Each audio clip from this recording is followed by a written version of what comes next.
Una joven salió del estacionamiento de su colegio y se dirigió rumbo a casa, pero jamás llegó a su destino.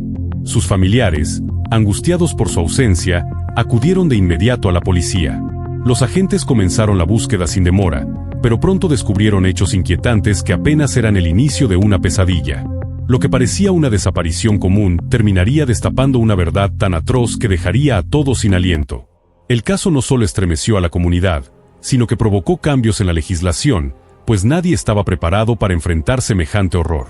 Jody Sander L.M. nació el 26 de septiembre de 1987 en Arkansas City, un pequeño poblado en el estado de Kansas. Provenía de una familia unida y llena de cariño. Tenía una hermana mayor y un hermano, con quienes compartía una infancia marcada por la cercanía y el afecto. Durante sus años de escuela, Jody destacó como una estudiante brillante y una joven disciplinada. Lideró por varios años al equipo de danza, logró obtener 2 becas académicas y se coronó ganadora de un concurso de física, además de ser reconocida como alumna del año. Con ese historial, no sorprendió que al terminar la preparatoria ingresara al colegio local para estudiar la carrera de farmacia. Su pasión por la danza seguía viva, por lo que se unió de inmediato al equipo del campus. Como la institución se encontraba en la misma ciudad, ella decidió seguir viviendo en casa de sus padres. Para enero de 2007, con apenas 19 años, Jody y sus compañeras se preparaban con gran dedicación para un importante evento. Los entrenamientos eran intensos y exigentes, pero ella los asumía con entusiasmo. La mañana del 5 de enero, Jody llegó al colegio para una sesión más. El entrenamiento concluyó alrededor de las 10:45 y enseguida se preparó para regresar a casa. Antes de irse, se despidió de su amiga Lori, con quien había acordado reencontrarse más tarde ese mismo día. Con una sonrisa, Jody subió a su automóvil y se marchó sin imaginar que ese trayecto sería decisivo. Lori, por su parte, se dirigió a su coche, pero se llevó una desagradable sorpresa al descubrir que una de las llantas estaba completamente desinflada. El hallazgo la desconcertó, ya que apenas unas horas antes el vehículo estaba en perfecto estado. Supuso que quizá había pasado sobre un objeto afilado, pero no podía explicar cómo no lo había notado antes. Mientras trataba de resolver la situación, un hombre que pasaba por el lugar se detuvo y le ofreció ayuda. Juntos cambiaron la llanta, pero él no tardó en señalar algo perturbador. El corte parecía hecho con un cuchillo. Según sus palabras, si realmente hubiera sido causado por un objeto en la calle, el neumático se habría vaciado de inmediato, no de manera tan repentina tras varias horas. Esa observación dejó a Lori profundamente intranquila. Inmediatamente pensó en advertir a Jody sobre lo ocurrido, pero cuando intentó llamarla, su amiga no respondió. Probó varias veces, solo para escuchar cómo la llamada se desviaba al buzón de voz una y otra vez. Lori pensó que quizá Jody estaba ocupada, tal vez tomando una ducha o almorzando después de entrenar. Lo que no sabía era que aquellas llamadas serían las primeras señales de que algo terrible se avecinaba. Jody, en apariencia, era la joven perfecta, aplicada, disciplinada, responsable y querida por todos. Sus padres confiaban plenamente en ella, y sus amigos la describían como alguien noble y siempre dispuesta a ayudar. Nadie podía imaginar que, en cuestión de horas, la rutina cotidiana de un estudiante ejemplar se transformaría en un misterio que pondría de cabeza a toda la comunidad. La investigación, apenas en sus inicios, comenzaba a dejar un rastro de preguntas sin respuesta. ¿Fue una coincidencia que Lori encontrara su llanta dañada el mismo día de la desaparición de Jody? ¿O se trataba de una advertencia macabra de que algo mucho más siniestro estaba ocurriendo? Las piezas del rompecabezas apenas empezaban a colocarse, y lo que vendría después superaría cualquier sospecha inicial. Mientras la policía desplegaba los primeros esfuerzos para ubicar a la joven, en el pueblo comenzaba a correr la voz. La noticia de la desaparición de Jody llenó de inquietud a vecinos, maestros y compañeros. Cada minuto que pasaba sin saber de ella aumentaba el temor de que se encontrara en peligro. La calma de la pequeña ciudad se desmoronaba poco a poco, mientras una sombra de incertidumbre se apoderaba de todos. Lori decidió esperar un poco más antes de volver a marcarle, pero cuando lo intentó horas después, Jody seguía sin contestar. Esa ausencia de respuesta le parecía cada vez más inquietante. El trayecto del colegio a su casa era muy corto, apenas unos minutos, y ya debía haber terminado cualquier pendiente. Además, habían quedado en verse más tarde y no era propio de Jody faltar a su palabra sin avisar. Con la ansiedad creciendo, Lori tomó la decisión de ir directamente hasta la casa de su amiga, pero al llegar, la preocupación se intensificó. El auto de Jody no estaba allí, lo que solo podía significar que había salido a algún otro lugar. Lori supuso entonces que quizás se encontraba en la tienda de sus padres, donde solía pasar tiempo acompañando a su madre. Se dirigió hasta allí con la esperanza de encontrarla, pero al entrar, solo estaba la señora. Al preguntarle por Jody, recibió una respuesta desconcertante. La joven no había pasado por el negocio en todo el día. Más aún, la madre reveló que también había intentado llamarla varias veces sin éxito. Aquello era inusual, porque Jody siempre respondía a las llamadas de su madre, sin importar qué tan ocupada estuviera. Incluso cuando no podía atender, acostumbraba a avisar a dónde iba o qué planeaba hacer. Ese 5 de enero, algo estaba fuera de lo normal. Alarmada, la madre decidió contactar a su hija mayor, quien vivía en otra ciudad y estaba a punto de dar a luz. Pensó que Jody jamás ignoraría una llamada de su hermana embarazada. Pero cuando ésta marcó al celular, tampoco obtuvo respuesta. El silencio del otro lado del teléfono encendió aún más la alarma en la familia. Ahora ya no se trataba de un simple retraso, sino de un misterio cargado de señales preocupantes. Lori, tratando de ordenar sus pensamientos, recordó no solo la llanta rajada de esa mañana, sino también un inquietante episodio ocurrido días antes. Todo había comenzado la noche del 1 de enero, después de un entrenamiento. Al salir del estacionamiento del colegio, Lori notó que un Cadillac de color claro intentaba girar delante de ella, pero en el último momento el conductor frenó en seco y le cedió el paso. A la joven le pareció un gesto extraño, pero lo dejó pasar. No obstante, poco después advirtió algo inquietante: el mismo vehículo la seguía de cerca. Sus luces aparecían constantemente en el retrovisor y no parecía una simple coincidencia. Con el corazón acelerado, Lori empezó a sospechar que aquel desconocido había permitido que ella pasara primero solo para poder seguirla. El miedo comenzó a apoderarse de ella, así que tomó una decisión rápida. Condujo directo hacia la estación de policía más cercana. Al entrar al estacionamiento del recinto, redujo la velocidad y esperó para observar qué haría el Cadillac. Para su sorpresa, el vehículo la siguió hasta ese punto. Sin embargo, al notar dónde se encontraban, el conductor cambió de rumbo y desapareció de su vista. Lori permaneció dentro del coche durante varios minutos, dudando si debía reportar lo ocurrido. Al final, pensó que quizá estaba exagerando. Tal vez aquel hombre no la seguía y todo había sido producto de su imaginación. El hecho de que se hubiera desviado en cuanto ella entró al estacionamiento policial le hizo creer que en realidad no existía peligro alguno. Con esa idea en mente, decidió no levantar un reporte y se convenció de que lo mejor era olvidar el incidente. Lo que Lori desconocía era que aquel episodio, lejos de ser una simple coincidencia, sería una pieza clave en el enigma que estaba a punto de envolver a Jody y a todos los que la rodeaban. Los recuerdos se agolpaban en su mente mientras la tensión crecía. Cada detalle que antes había parecido insignificante comenzaba a adquirir un matiz siniestro. El neumático cortado, las llamadas sin respuesta, la ausencia del auto en casa, la misteriosa vigilancia de aquel Cadillac. Todo empezaba a dibujar un patrón inquietante. La madre de Jody no podía ocultar su creciente angustia. En el fondo sabía que algo grave había sucedido, porque su hija jamás rompía con la rutina de informar dónde estaba. El presentimiento de que algo oscuro se había interpuesto en la vida de la joven comenzaba a ser imposible de ignorar. La preocupación se transformaba en un temor profundo, un presentimiento que pronto daría paso a una verdad aterradora. La aparente calma del pueblo, hasta entonces inquebrantable, se resquebrajaba poco a poco. Nadie podía imaginar que detrás de aquellos sucesos se ocultaba una amenaza que pondría en jaque a toda la comunidad. El silencio de Jody no era casualidad. Era el preludio de una tragedia que cambiaría sus vidas para siempre. Lori no alcanzó a ver ni las placas del automóvil ni el rostro del conductor aquella primera vez, así que decidió simplemente volver a casa. Con el paso de los días, casi logró olvidar lo sucedido, hasta que llegó la mañana del 5 de enero. Como de costumbre, asistió a la práctica en el colegio y al bajarse de su coche, notó algo que la dejó helada. El mismo Cadillac circulaba a baja velocidad frente a ella. Esta vez pudo ver con claridad al conductor, un joven de 20 años llamado Justin, a quien conocía desde hacía tiempo. Él había estudiado en la misma clase que su hermano mayor y, desde aquellos años, Lori sentía un temor inexplicable hacia él. Recordaba una ocasión en que su hermano llevó a varios amigos a casa, entre ellos Justin. Durante toda la visita, el joven se limitó a quedarse en silencio, observándola fijamente sin apartar la mirada. El ambiente se volvió tan incómodo que Lori tuvo que pedirle a su hermano que lo echara, pues no soportaba estar bajo esa mirada penetrante. Esa experiencia dejó en ella un recuerdo inquietante que nunca se borró del todo. Ahora, al verlo de nuevo, pensó en la posibilidad de que Justin estuviera detrás de la llanta cortada de su coche. Estaba en la misma zona del estacionamiento la mañana en que eso ocurrió, y la coincidencia resultaba demasiado sospechosa. También recordó que Jody se encontraba cerca en aquel momento y que había sido testigo de cómo el Cadillac pasó lentamente junto a ellas.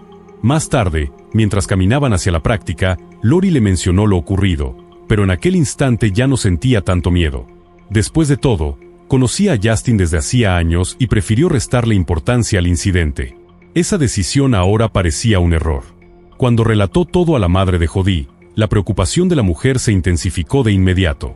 Al regresar a casa para comprobar si su hija había vuelto, confirmó lo peor: Jody no había estado allí en ningún momento.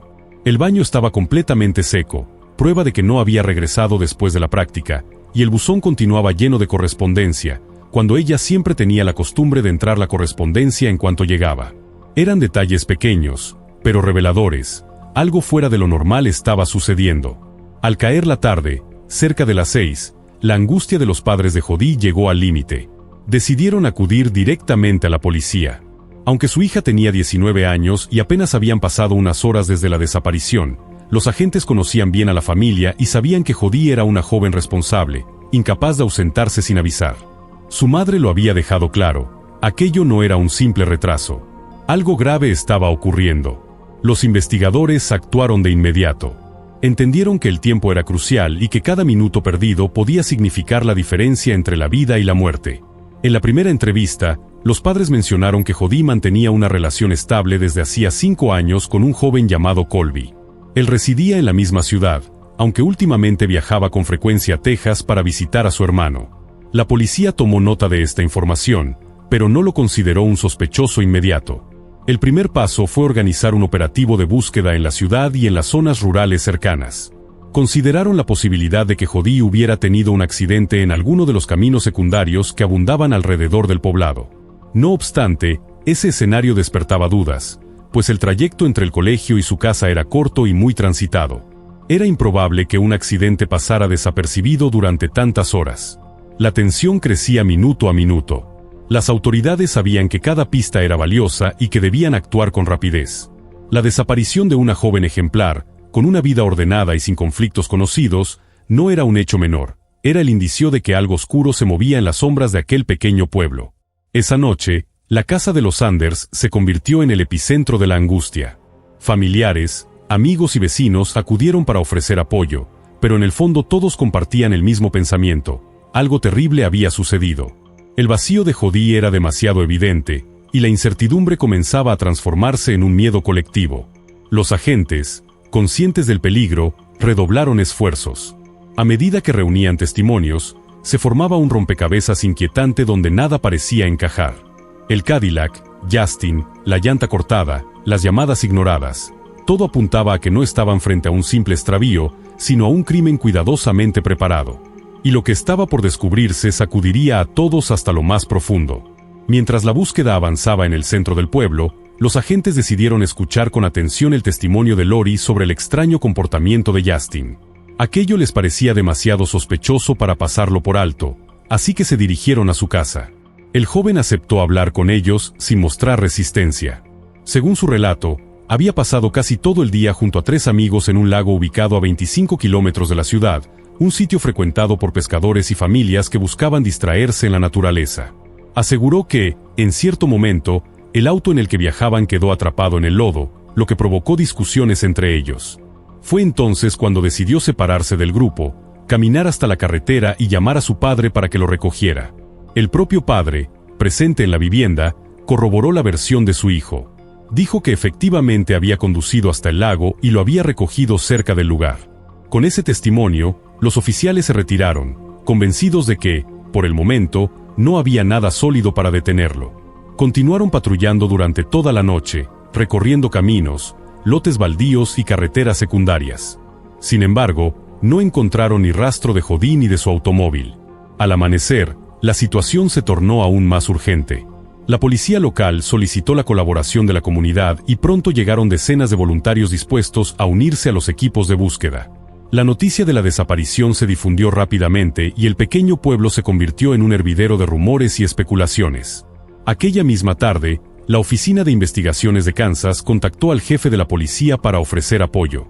Aunque normalmente las autoridades locales rechazaban injerencias externas, esta vez aceptaron sin titubear. La magnitud del caso lo exigía. Los agentes estatales comenzaron entrevistando de nuevo al novio de Jodi, que había regresado recientemente a la ciudad. Tras verificar sus movimientos, su actividad bancaria y testimonios independientes, concluyeron que él no tenía relación con la desaparición. De hecho, las pruebas indicaban que se encontraba en otro estado al momento de los hechos. Mientras tanto, los equipos de voluntarios crecían con cada hora. Grupos organizados peinaban meticulosamente las áreas rurales, examinaban zanjas, campos y senderos en busca de cualquier indicio que arrojara luz sobre el paradero de la joven. A pesar de esos avances, las sospechas hacia Justin no se desvanecían. Era el único cuyo comportamiento despertaba señales de alerta. Por ello, los detectives montaron vigilancia alrededor de su domicilio y se dedicaron a verificar cada detalle de su supuesto alibi del 5 de enero. En esa línea, citaron a sus 3 amigos al cuartel de policía para que confirmaran la historia del lago. Lo que escucharon cambió por completo el rumbo de la investigación. Los jóvenes aseguraron que nunca habían estado con Justin ese día. Ni siquiera lo habían visto. Negaron haber ido con él al lago y desmintieron cada parte de su relato. Fue entonces cuando los investigadores comprendieron que el chico había mentido deliberadamente. Aquello no solo desmoronaba su coartada, sino que lo colocaba en el centro de las sospechas. La revelación hizo que la figura de Justin pasara de ser un simple testigo a convertirse en el principal sospechoso. Su conducta encajaba con los temores iniciales de Lori, y ahora quedaba claro que algo trataba de ocultar. Sin embargo, los detectives sabían que solo una mentira no era suficiente para arrestarlo. Necesitaban pruebas contundentes, rastros físicos o testigos que lo relacionaran directamente con la desaparición. La investigación apenas comenzaba a volverse más oscura. Mientras tanto, los padres de Jodi vivían horas de angustia insoportable. La esperanza de hallarla con vida los mantenía firmes, pero el miedo de que su hija estuviera en manos equivocadas crecía con cada minuto. La comunidad entera se volcaba en la búsqueda, pero el silencio en torno a su paradero era cada vez más pesado. El caso, que había empezado como la desaparición de una joven ejemplar, se transformaba rápidamente en un rompecabezas criminal lleno de contradicciones y mentiras. Y en el centro de todo, Justin, un muchacho que aparentaba ser un vecino más, pero que ocultaba secretos capaces de estremecer a toda la ciudad. Los investigadores sabían que no podían arrestar a Justin únicamente por haber mentido sobre su coartada. Necesitaban pruebas sólidas, así que concentraron sus esfuerzos en obtener más pistas. Al indagar en su vida personal, descubrieron que recientemente había terminado una relación con una joven llamada Alexis. Los agentes fueron a entrevistarla y, para sorpresa de todos, ella no solo aceptó colaborar, sino que los condujo hasta un parque cercano a la ciudad, un sitio que, según dijo, obsesionaba a Justin. Era un lugar concurrido por familias y pescadores, pero Justin acudía allí varias veces por semana. Alexis relató que en una de esas visitas, mientras permanecían en la orilla del río, él pronunció unas palabras escalofriantes: «Si mato a alguien y arrojo el cuerpo aquí, jamás la encontrarán». Lo dijo con un tono serio, sin rastro de humor, como si realmente estuviera considerando ese escenario. En el contexto de la desaparición de Jodi, aquel testimonio encendió todas las alarmas. La joven añadió que Justin tenía un carácter violento y perturbador. Durante la intimidad, acostumbraba a asfixiarla, un comportamiento que la aterrorizaba. Su relato reforzó las sospechas de los detectives y motivó a redirigir los operativos de búsqueda hacia ese parque, convencidos de que el lugar podía ocultar secretos macabros. Paralelamente, obtuvieron las grabaciones de las cámaras de seguridad del colegio. Las imágenes mostraban a Justin y a su Cadillac circulando por el estacionamiento con inquietante regularidad. Aunque no estudiaba en ese centro, solía rondar por allí, y los investigadores comenzaron a sospechar que vigilaba a las chicas del equipo de danza. El día de la desaparición de Jodi, su presencia quedó registrada nuevamente. Lamentablemente, las cámaras no cubrían la zona exacta donde Lori había estacionado, por lo que no fue posible confirmar si él había cortado su neumático. Aún así, el metraje revelaba algo comprometedor. Justin descendía de su auto y caminaba justo en dirección al área donde estaba el vehículo de Lori, para después regresar tranquilamente al suyo. Todo esto sucedió mientras ella entrenaba dentro del gimnasio. Las coincidencias resultaban demasiado alarmantes, y la idea de que él estuviera involucrado en la desaparición de Jodi ganaba cada vez más fuerza. Pero, a pesar de lo incriminatorio de la información, seguían sin tener pruebas materiales.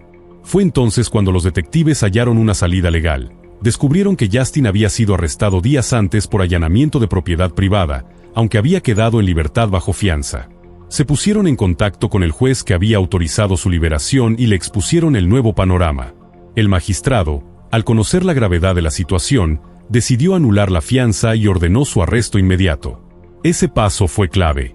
La detención les abrió la puerta para registrar su domicilio con la esperanza de encontrar nuevas evidencias.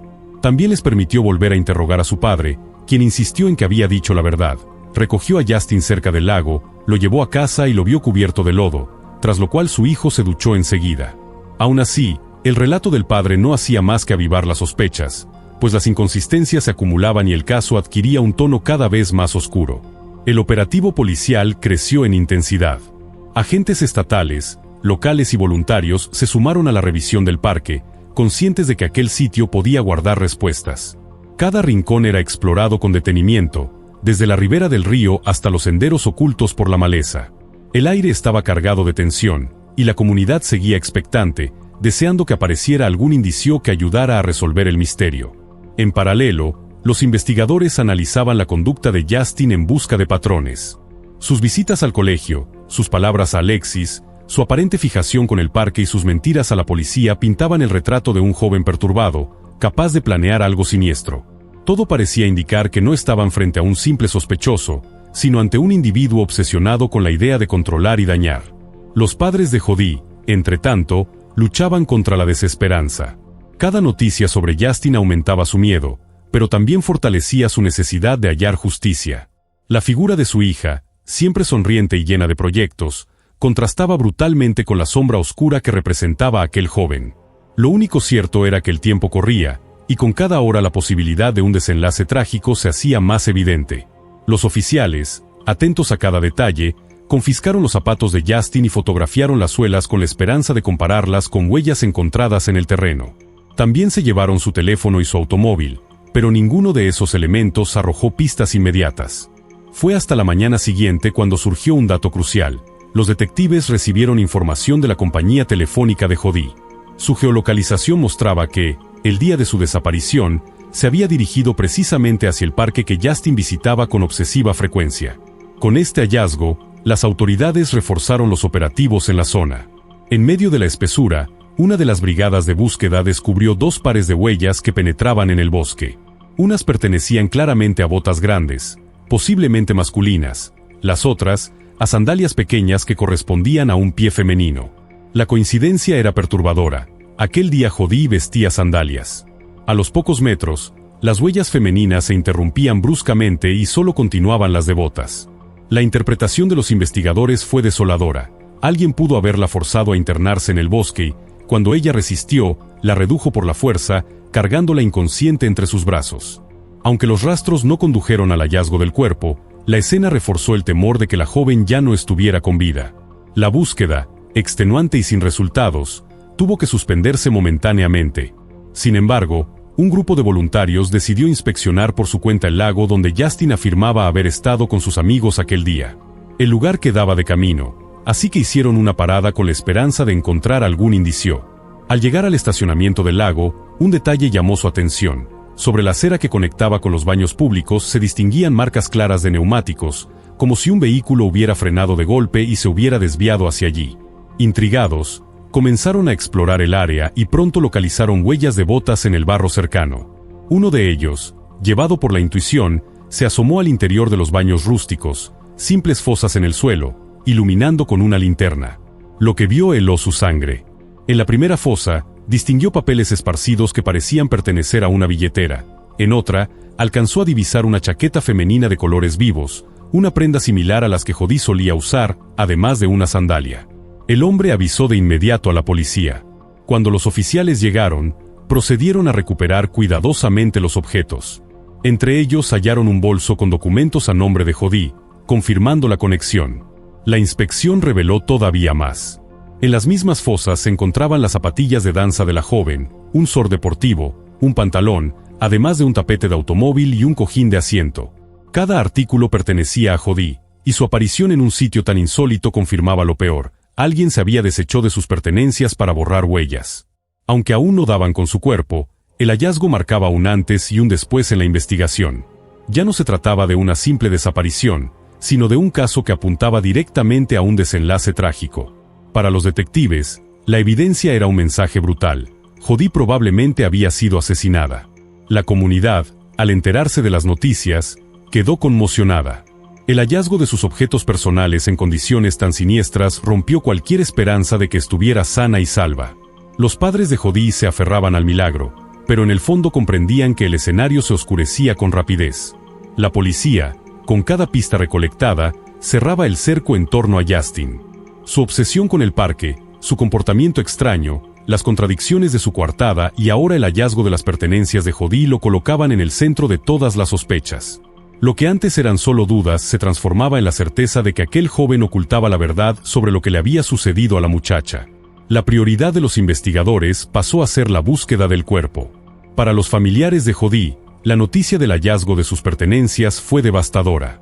Durante todo ese tiempo habían mantenido la esperanza de encontrarla con vida, pero aquella esperanza se desvanecía con rapidez. La hermana mayor de Jodi dio a luz un día después de la desaparición. Más tarde confesaría que su mente era incapaz de comprender cómo lo más terrible y lo más feliz podían ocurrirle al mismo tiempo, la llegada de su bebé y la angustia por su hermana ausente.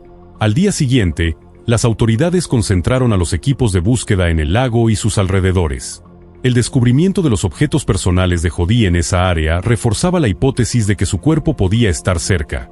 En la orilla, los agentes también identificaron marcas de llantas que parecían dirigirse directamente hacia el agua. Consideraron la posibilidad de que su automóvil hubiera sido arrojado al lago y llamaron a un grupo de buzos para inspeccionar el fondo. Pasaron horas sumergiéndose en aguas turbias, pero no encontraron nada. El lago era extenso, y revisar cada rincón les tomaría semanas. Frente a ese desafío, los detectives solicitaron el apoyo de una organización sin fines de lucro proveniente de Texas, especializada en búsquedas acuáticas. Su fundador había creado el grupo tras sufrir la tragedia del secuestro y asesinato de su propia hija. Lo que comenzó como un pequeño equipo de voluntarios conmovidos por el dolor ajeno se transformó con el tiempo en una unidad profesional con recursos únicos: lanchas equipadas con radar, helicópteros, drones con sensores de última generación y un equipo de buzos altamente entrenados. A la mañana siguiente, esta organización se sumó al operativo. Desde una de sus lanchas, comenzaron a escanear el fondo del lago con radar. Apenas iniciaron, el monitor detectó una gran silueta metálica, similar en dimensiones a un automóvil. Los buzos descendieron sin demora para inspeccionar y confirmaron la sospecha: en las profundidades descansaba un vehículo. Con gran esfuerzo, lograron sacarlo a la superficie. Una vez en la orilla, los policías reconocieron de inmediato que se trataba del coche de Jodi. Era un hallazgo crucial, pero también desconcertante: en el interior no había rastro de ella. Los investigadores estaban convencidos de que su cuerpo aparecería dentro. Sin embargo, el vehículo estaba vacío. El estado del automóvil complicaba las cosas. Todas las ventanas estaban abiertas y el agua había inundado por completo el interior, borrando posibles huellas. Tras varios días sumergido, era casi imposible conservar rastros útiles. Aún así, los expertos decidieron examinar cada centímetro, conscientes de que incluso la mínima pista podía ser decisiva. Para sorpresa de todos, la inspección arrojó resultados inesperados. En medio del lodo y los residuos arrastrados por el agua, emergieron indicios que daban nuevas pistas sobre lo que había ocurrido la noche de la desaparición. Aquellas pruebas cambiarían el rumbo de la investigación y acercarían a los detectives un paso más hacia la verdad. Mientras tanto, la noticia del hallazgo del automóvil corrió como pólvora en la ciudad. Para la comunidad, fue un golpe que confirmaba sus peores temores. La ausencia de Jodi en el vehículo no era un alivio, sino una advertencia: alguien había planeado cada movimiento con cuidado. Los padres de la joven, devastados, comprendían que el desenlace era cada vez más sombrío. No obstante, también sabían que la recuperación del coche era un avance significativo. Con el dolor reflejado en sus rostros, solo podían aferrarse a una idea: si la justicia lograba probar quién era el responsable, la memoria de su hija no quedaría sepultada en el silencio. Los detectives, por su parte, analizaban el hallazgo con ojos clínicos. La forma en que el automóvil había sido arrojado, los detalles en las huellas, la disposición de las ventanas abiertas, todo sugería un intento deliberado de borrar evidencias.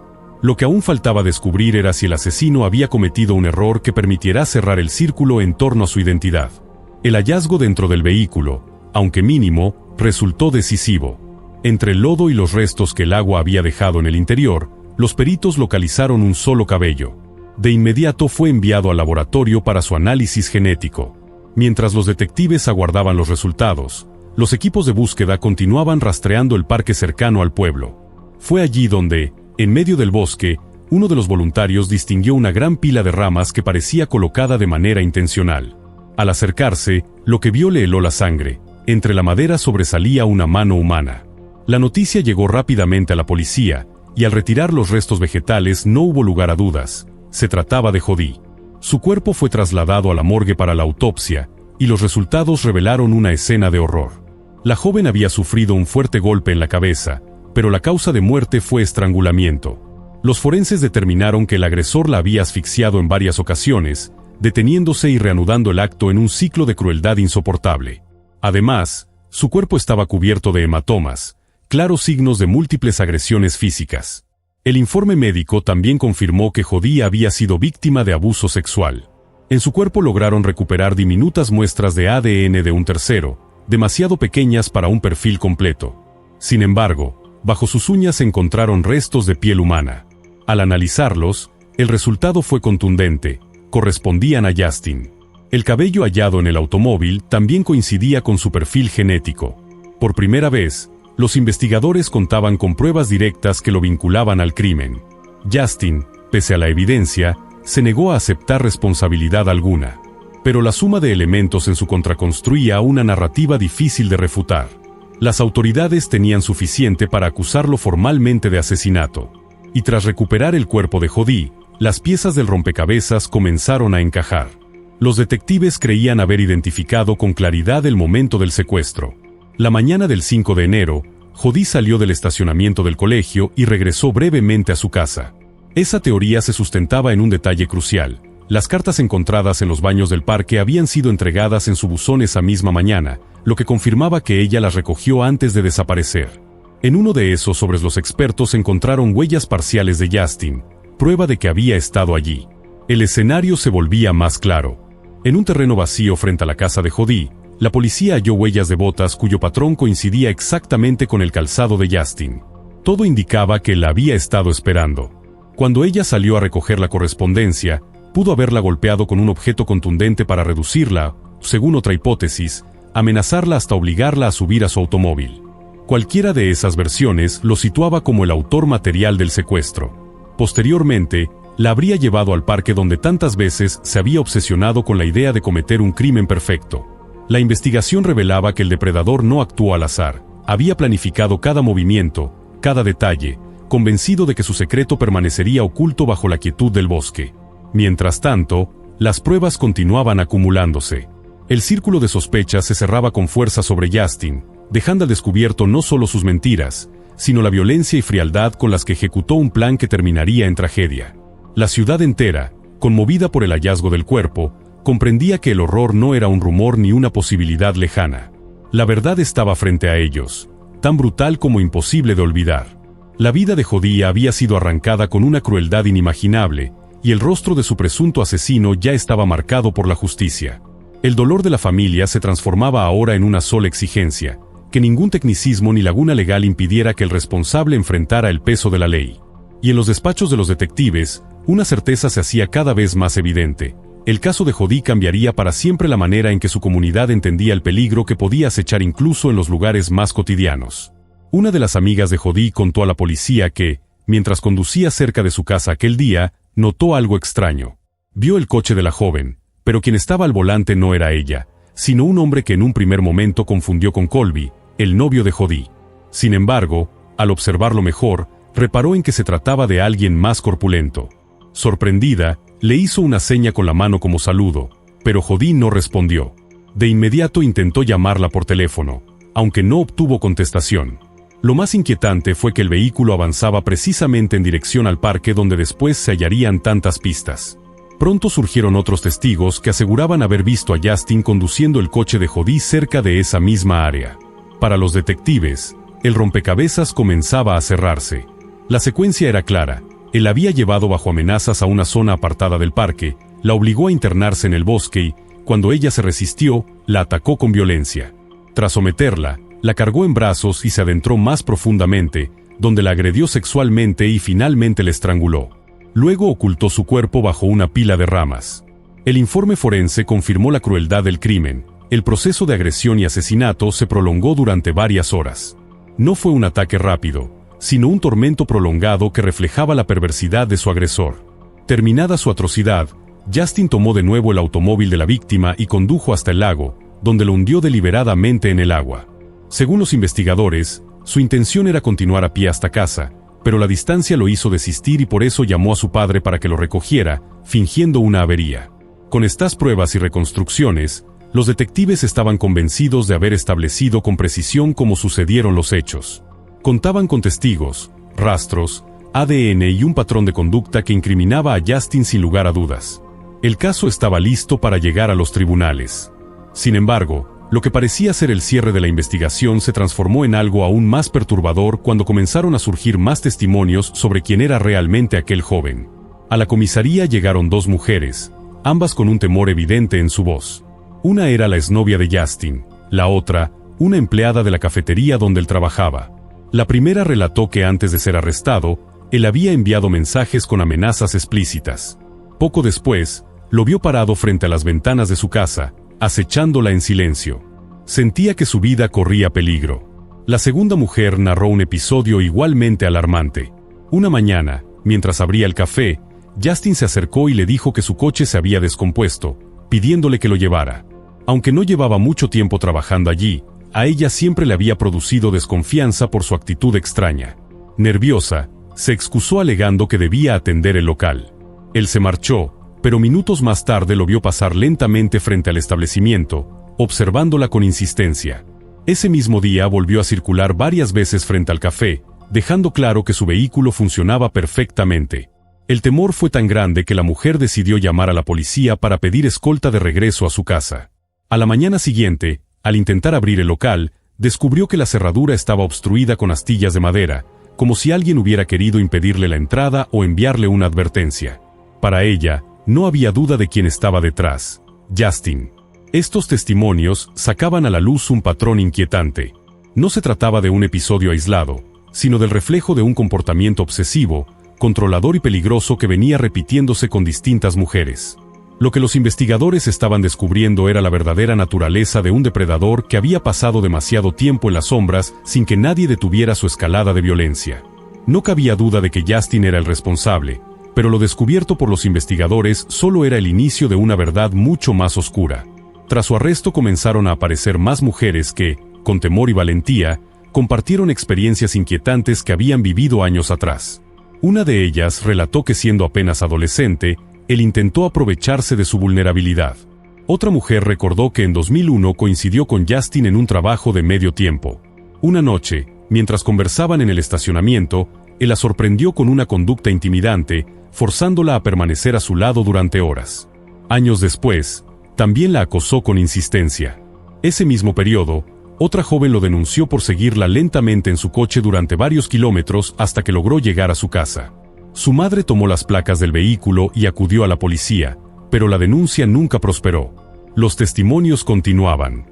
En 2004, una joven encontró dentro de su automóvil una nota dejada por Justin, hecho que la llenó de miedo. En 2006, se ofreció a mostrar un supuesto coche en venta a una conocida que buscaba comprar. Ella aceptó acompañada de una niña, pero él las condujo hacia una zona aislada. Ambas, aterrorizadas, lograron escapar y pedir ayuda en una granja cercana. Aún con la denuncia, no se levantaron cargos. Ese mismo año, otra mujer aseguró que la llevó contra su voluntad a un área boscosa, donde la amenazó y la sometió con violencia. Lo más perturbador fue el testimonio de un amigo de la infancia. Según él, cuando tenían unos 12 años, Justin le confesó que acostumbraba espiar a dos niñas vecinas mientras nadaban en su alberca y también las observaba desde su ventana. Esas niñas eran Jody y su hermana mayor. Años más tarde, cuando la hermana trabajaba en un cine, él se estacionaba durante horas afuera, vigilándola en silencio desde su coche. Cada declaración reforzaba la misma conclusión: Justin había mostrado comportamientos obsesivos y peligrosos desde muy joven. Señales que fueron pasadas por alto o minimizadas durante años y que, con el tiempo, escalaron hasta convertirse en actos mucho más graves. La tragedia de Jody no fue un hecho aislado ni repentino, sino el desenlace de una conducta que llevaba demasiado tiempo creciendo sin control.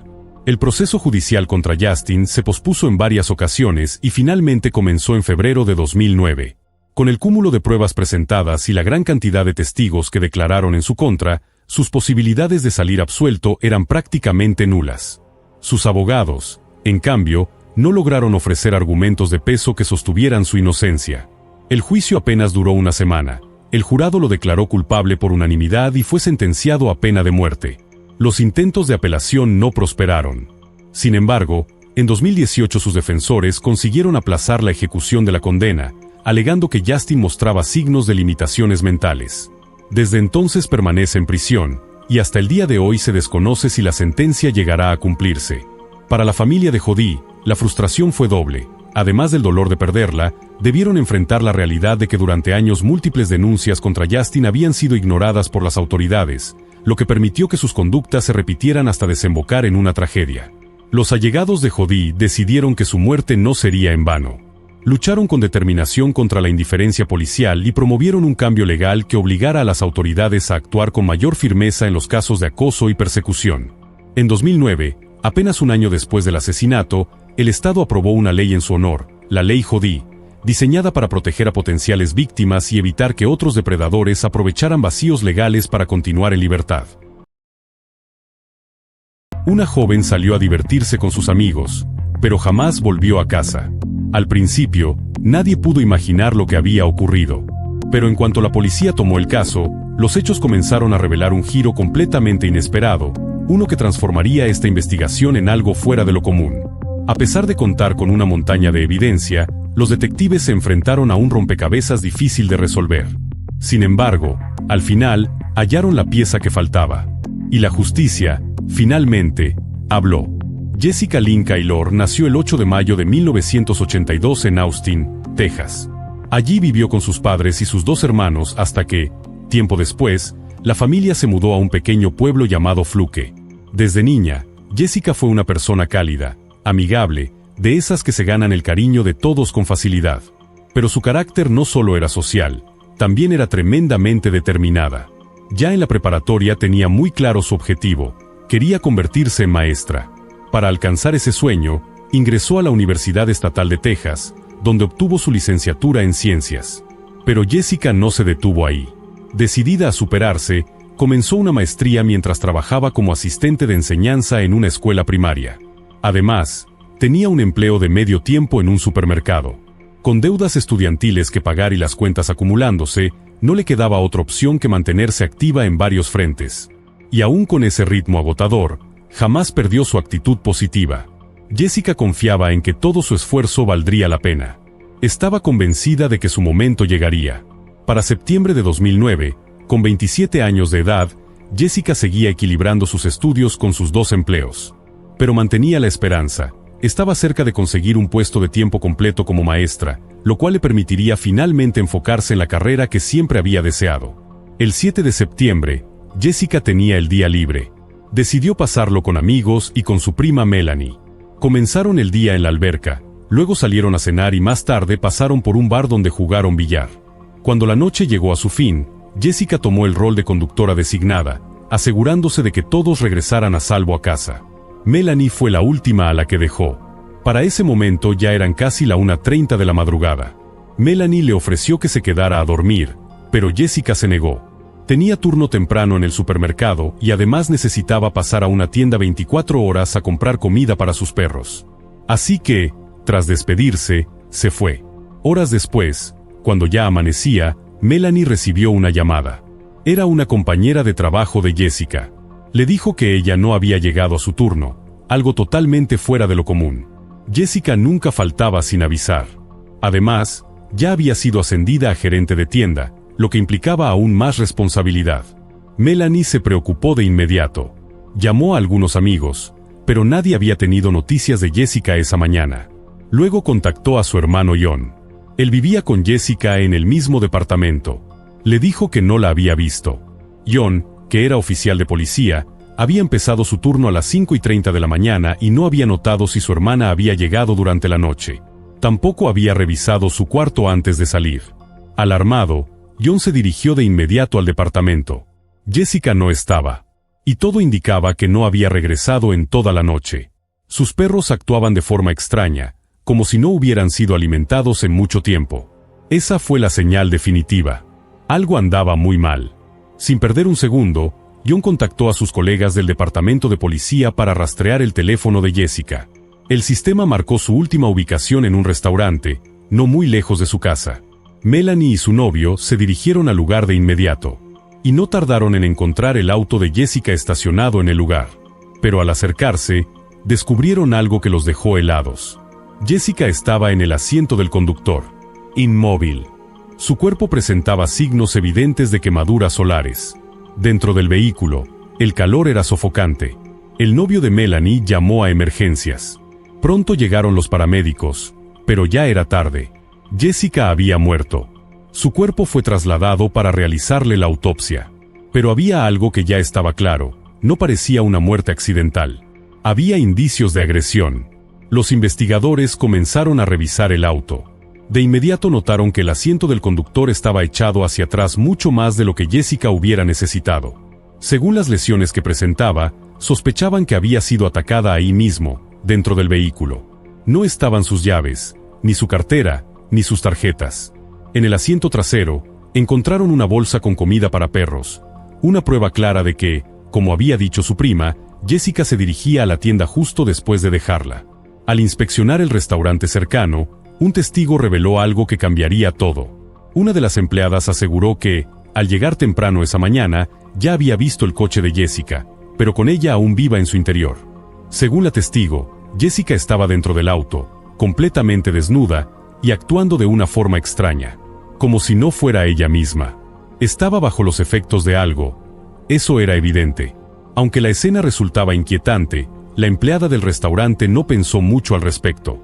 Supuso que se trataba de alguien desvelado o bajo el influjo del alcohol. Entró al restaurante y comenzó su turno. Un rato después, volvió a salir. Esta vez, Jessica ya no estaba dentro del coche. Estaba sentada en el suelo, junto a su vehículo.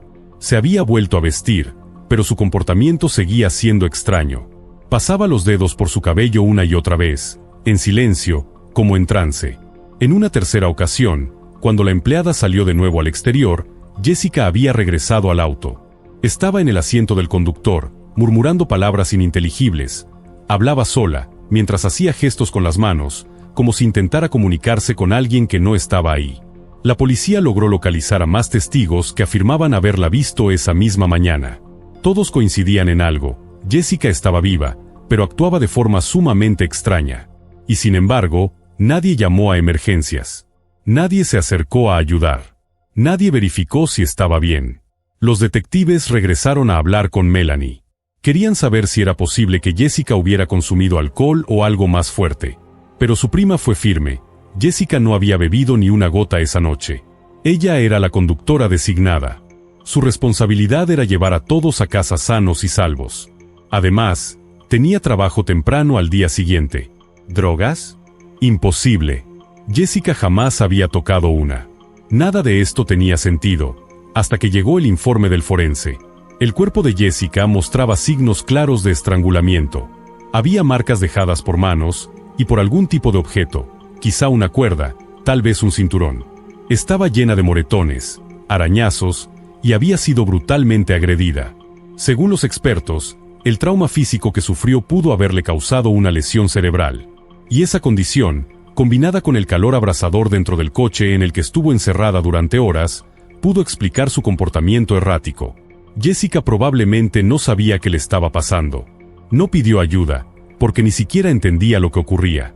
Y así, poco a poco, su cuerpo se rindió ante las lesiones. El análisis toxicológico confirmó lo que Melanie ya había dicho. En su organismo no había rastros ni de alcohol, ni de sustancias ilícitas. Y fue entonces cuando una pregunta estremecedora se hizo evidente. Si tan solo uno de los testigos hubiese levantado el teléfono, si alguien se hubiera detenido a preguntar, ¿habría podido salvarse Jessica? Pero ya era tarde. Ahora, los detectives tenían una nueva misión: encontrar al responsable. El primer paso fue buscar grabaciones de cámaras de seguridad. Sin embargo, el estacionamiento donde apareció el auto de Jessica no contaba con ninguna. Aún así, los investigadores lograron seguir una pista. Si Jessica había comprado comida para perros esa noche, lo más probable es que hubiera pasado por el Walmart de 24 horas justo al otro lado de la calle. Solicitaron las grabaciones de las cámaras del supermercado. Y ahí estaba ella, Jessica, entrando al estacionamiento, caminando sola hacia la tienda. Se veía bien, tranquila, nada parecía fuera de lugar. Fue directo al pasillo de productos para mascotas, tomó una bolsa grande de croquetas y se dirigió a la caja. Todo parecía normal, pero al salir, algo cambió. Apenas unos segundos después, otro hombre salió tras ella. Revisando más cámaras, los detectives notaron que ese sujeto había llegado minutos antes que Jessica. Estacionó en la zona más alejada del lote y entró al edificio. Pero no fue de compras. Fue directo al baño.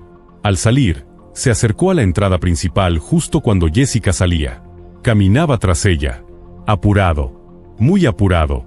Pero hubo un obstáculo. El auto de Jessica estaba estacionado justo detrás de un árbol grande que bloqueaba por completo la vista de las cámaras. Sin embargo, lo que vino después fue revelador.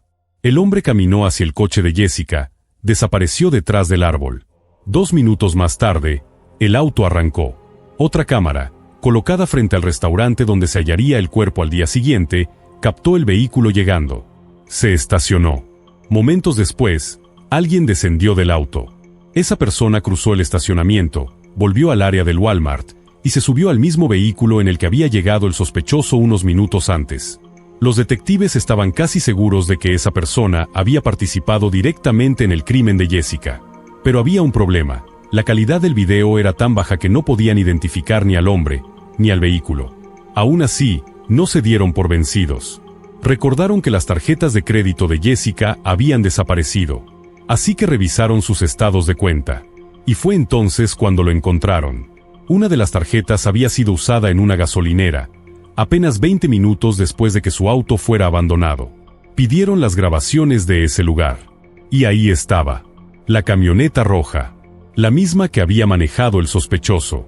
Y cuando revisaron las cámaras dentro de la tienda, no hubo dudas. Era él. Ahora tenían la prueba de que ese hombre tenía la tarjeta de Jessica. Y eso lo hacía ver aún más culpable. La policía liberó las imágenes del sospechoso y del vehículo a los medios.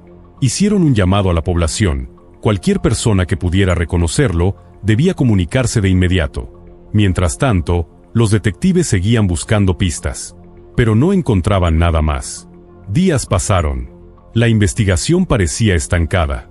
Hasta que recibieron una llamada. Era una mujer. Se llamaba Leslie. Y lo que dijo cambiaría todo. La mujer que llamó se llamaba Leslie. Y al ver las imágenes del sospechoso en televisión, sintió un escalofrío.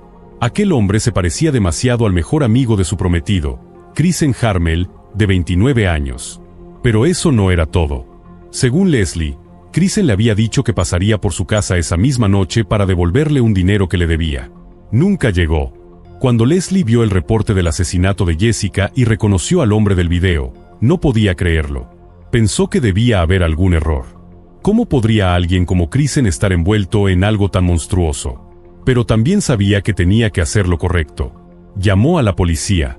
Los detectives comenzaron a investigar a Kristen de inmediato. Y no tardaron en encontrar algo interesante. Apenas unas semanas antes del asesinato de Jessica, un oficial de tránsito lo había detenido por manejar con una licencia vencida. Cuando revisaron la cámara corporal del policía, confirmaron lo que ya sospechaban. Kristen se parecía demasiado al sujeto de las grabaciones. Y había algo más. Llevaba la misma gorra de béisbol que el hombre captado por las cámaras de seguridad la noche del crimen. 5 días después de la muerte de Jessica, los agentes fueron directamente a la casa de Kristen. Desde el primer momento, su camioneta llamó la atención. Era el mismo modelo que aparecía en el video. Pero algo no cuadraba. El vehículo tenía cambios estéticos, como si alguien hubiera tratado de ocultar su apariencia. Los detalles cromados que se veían en la grabación habían sido pintados de negro. Cuando tocaron la puerta, Kristen lo sorprendió. Sin necesidad de que lo presionaran, admitió haber visto a Jessica esa noche. Según él, se conocieron a través de una página de citas para adultos y habían acordado verse para un encuentro casual, sin compromisos. Afirmó que se encontraron en el estacionamiento de Walmart, donde él se subió al auto de Jessica. Dijo que ella lo llevó a un parque, donde tuvieron relaciones consensuadas. Después, según su versión, Ella lo regresó al Walmart y se despidieron. Antes de irse, él le contó que estaba pasando por dificultades económicas.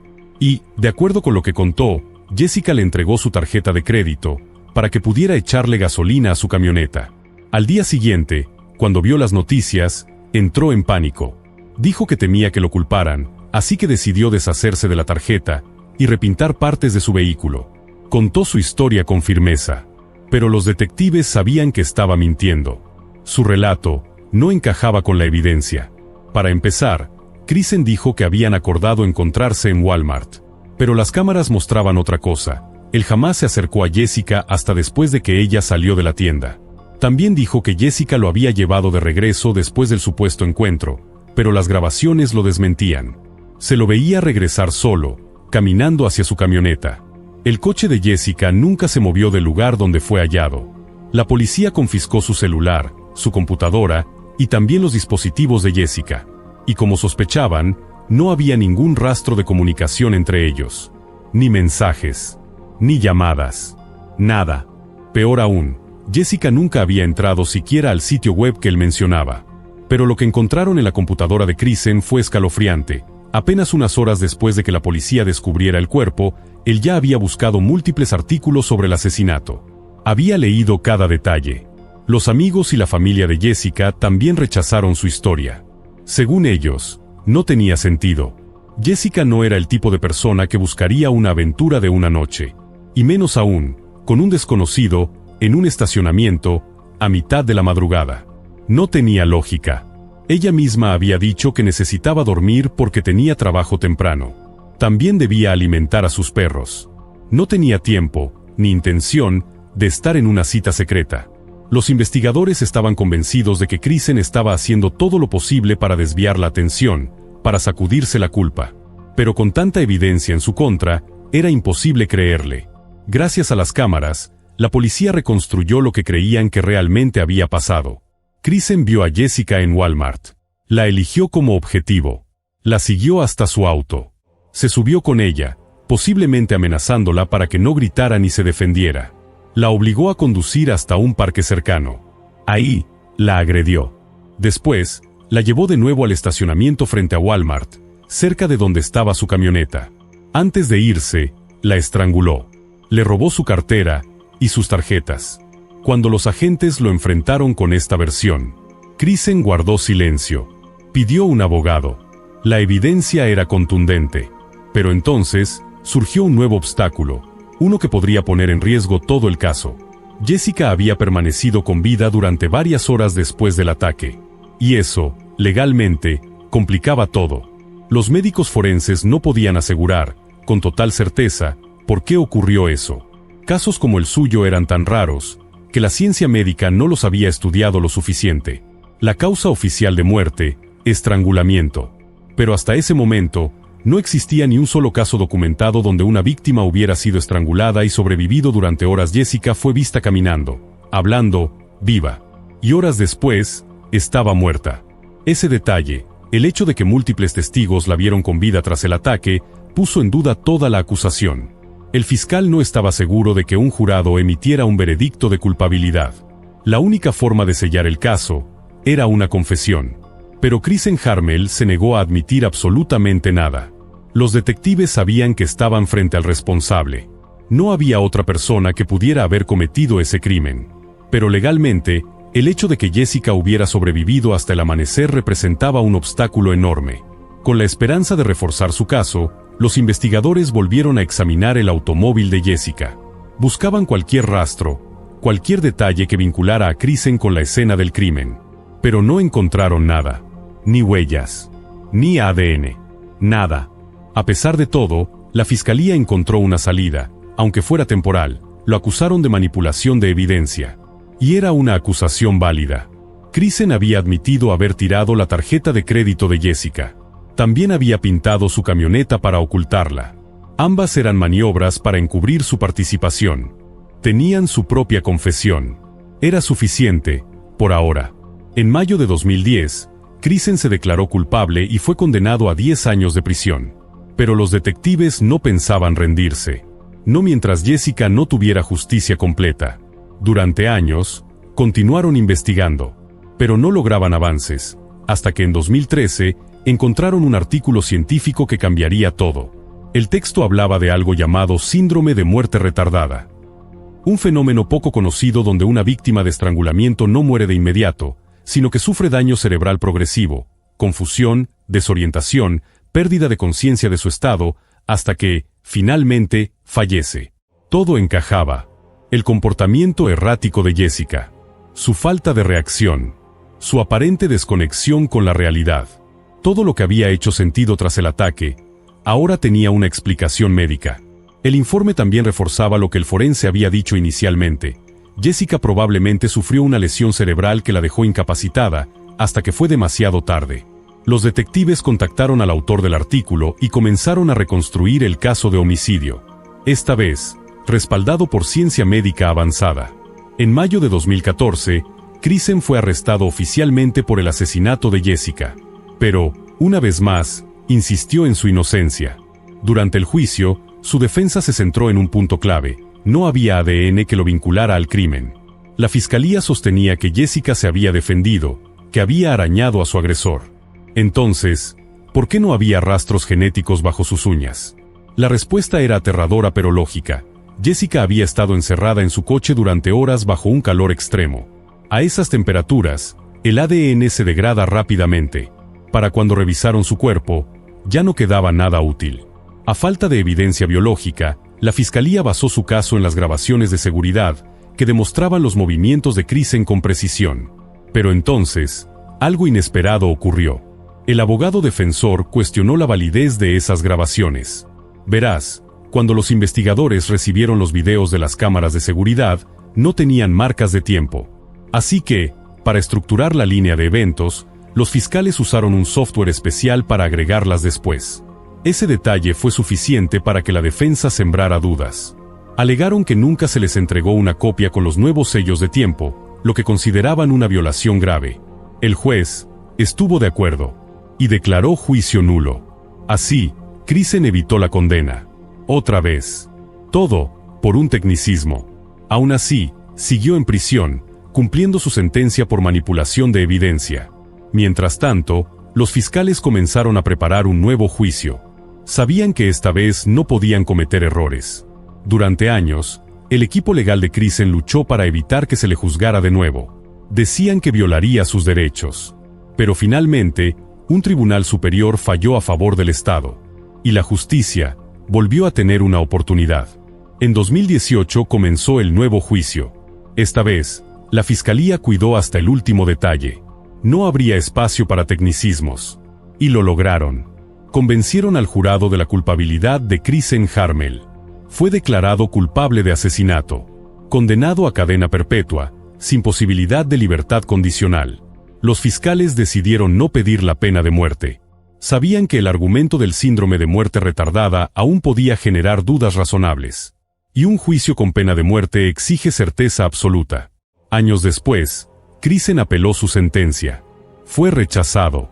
Hoy, permanece tras las rejas, sin casi ninguna posibilidad de volver a pisar la calle. La familia de Jessica agradeció a los investigadores y fiscales por su incansable lucha durante 9 largos años. Pero también admitieron algo. Esperaban que el veredicto les trajera algo de alivio, algo de paz. Pero no fue así. Porque ningún castigo, por más severo que sea, puede aliviar el dolor de haber perdido a Jessica.